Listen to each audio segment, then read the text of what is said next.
Assalamualaikum. Welcome to my YouTube channel. I hope you are doing well. Today I want to explain what is risk assessment because this video make of reference Imran.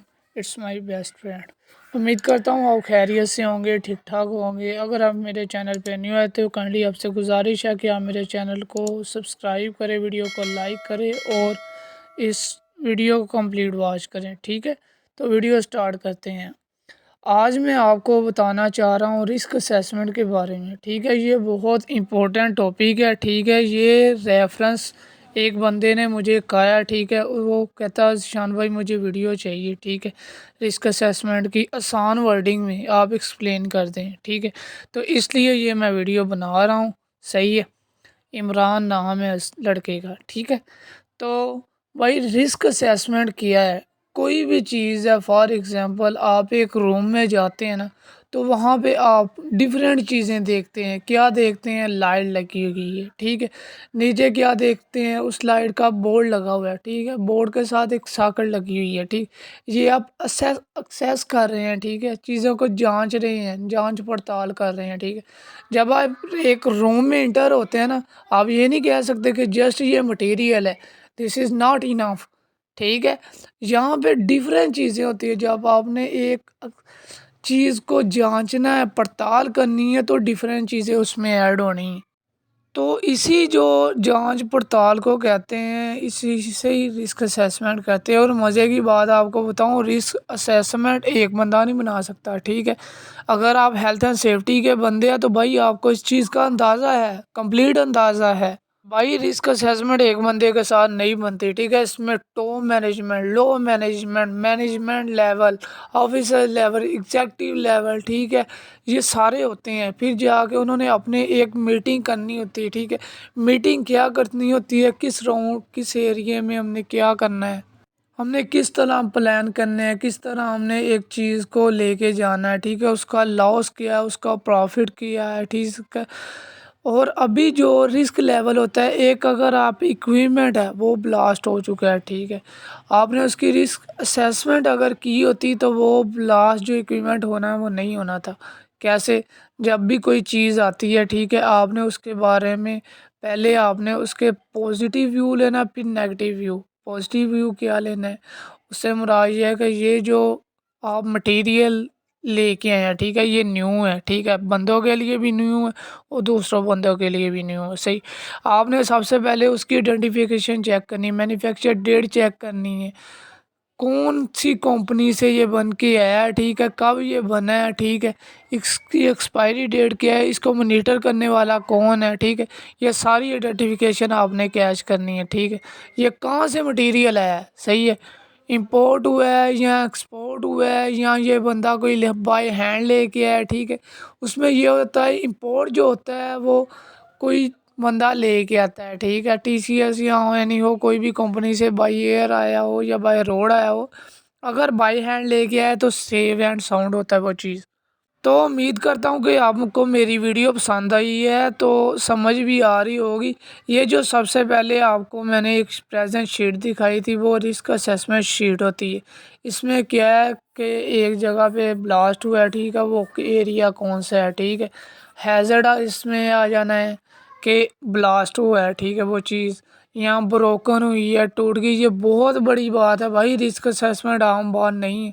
ये सिर्फ normally आपको understand करने के लिए इन बातों पे लेके जा रहा हूँ। ठीक है, ये जो रिपोर्ट है इसमें जो आपको कलर नज़र आ रहा है, रेड, ब्लू और दूसरा जो ये चीज़ वो है कि आपको आइडेंटिफाई कर रही है कि रिस्क जो लेवल अप होता है उसका रेड होता है। ठीक है, जो डाउन होता है वो येलो होता है, जो उससे डाउन होता है वो नॉर्मल कंडीशन में होता है। ठीक है, तो ये 3 कैटेगरी होती हैं रिस्क असेसमेंट की। ठीक है, इसके जो स्टेप होते हैं 5 स्टेप होते हैं, जैसा कि आइडेंटिफाई द हैज़र्ड, नंबर 1।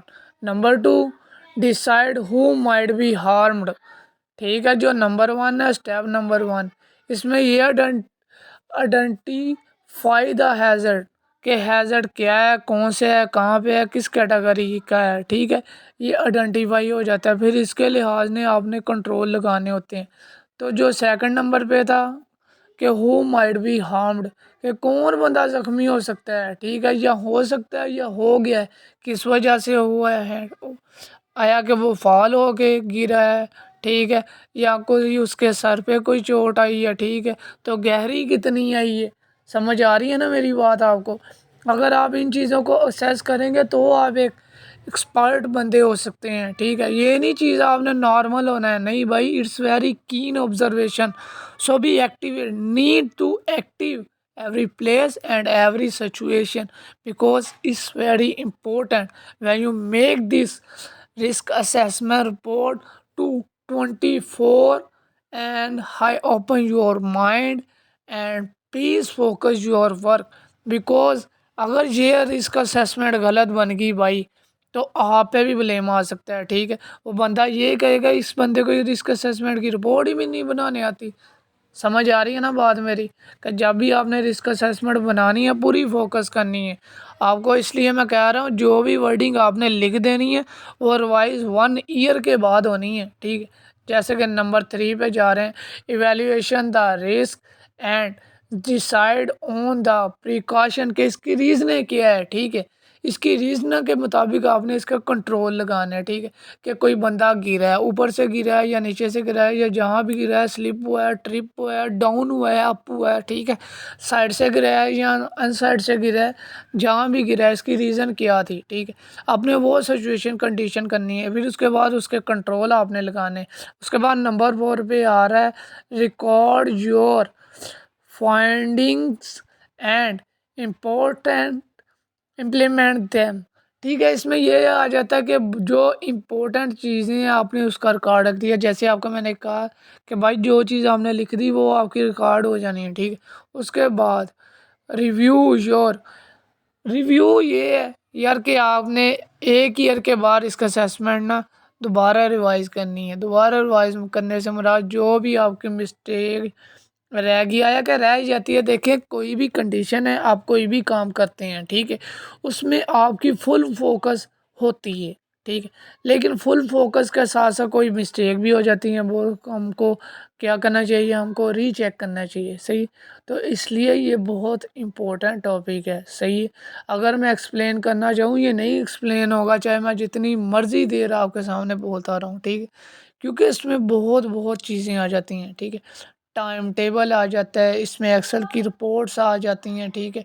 इसमें इसकी प्रेजेंट शीट बनती है प्रॉपर तौर पे। जैसे आप एक दुकानदार के पास जाते हैं, ठीक है, आपने एक सोप लेना है, ठीक है, साबुन लेना है, वो 20 रुपये का साबुन है, ठीक है। आपने उसकी एक्सपायरी डेट भी चेक करनी है, ठीक है, उसकी कंपनी भी चेक करनी है, उसकी आपने रैपिंग भी चेक करनी है, ठीक है, और उसके बाद आपने कंडीशन भी चेक करनी है। 3 चीज़ें आ गई। उसके साथ आपको ये भी पता चलना है कि जो इसके अंदर साबुन है वो ठीक है कि नहीं ठीक है। ये भी नॉर्मल चीज़ें बता रहा हूँ, ये नहीं मैं कह रहा कि आपने ये नहीं चेक किया अभी कि ये सोप किस मटेरियल से बना है, कौन सी फैक्ट्री से बना है, कौन से सिटी से बना है, किस बंदे को ने ये चीज़ लेके आया है, ठीक है, दुकानदार के पास कितनी देर रही।